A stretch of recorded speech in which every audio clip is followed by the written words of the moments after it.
விழுப்புரம் மாவட்டம் திண்டிவனம் அருகே பள்ளி மாணவியிடம் பாலியல் வன்கொடுமை செய்த காவலரை போக்சோ சட்டத்தில் கைது செய்து சிறையில் அடைத்தனர்.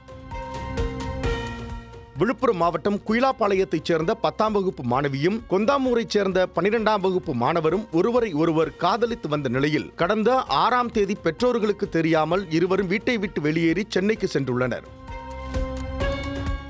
தங்களது மகளை காணவில்லை என அவரது பெற்றோர் ஆரோவில் காவல் நிலையத்தில் புகார் அளித்தனர். இதனிடையே சென்னை சென்ற மாணவனும் மாணவியும் இருசக்கர வாகனத்தில் மீண்டும் ஊருக்கு திரும்பி வரும்போது திண்டிவனம் அருகே உள்ள மன்னார்சாமி கோவில் அருகே இரவு ரோந்து பணியில் ஈடுபட்டுக் கொண்டிருந்த பிரம்மதேசம் காவல் நிலைய காவலர் இளங்கோ என்பவர் இருசக்கர வாகனத்தை நிறுத்தி காதலர்களான பள்ளி மாணவன் மாணவியிடம் விசாரணை நடத்தியதில் இருவரும் காதலர்கள் என்பதும் வீட்டிற்கு தெரியாமல் வந்துள்ளதையும் தெரிந்து கொண்ட காவலர் இளங்கோ மாணவியை பாதுகாப்பாக தானே அழைத்து சென்று அவரது வீட்டில் விட்டுவிடுவதாக கூறியுள்ளார். பின்னர் அந்த மாணவியை தனியாக அழைத்து சென்று பாலியல் வன்கொடுமை செய்த அந்த காவலர் பின்னர் அந்த மாணவியை அவரது வீட்டிற்கு அனுப்பி வைத்துள்ளார்.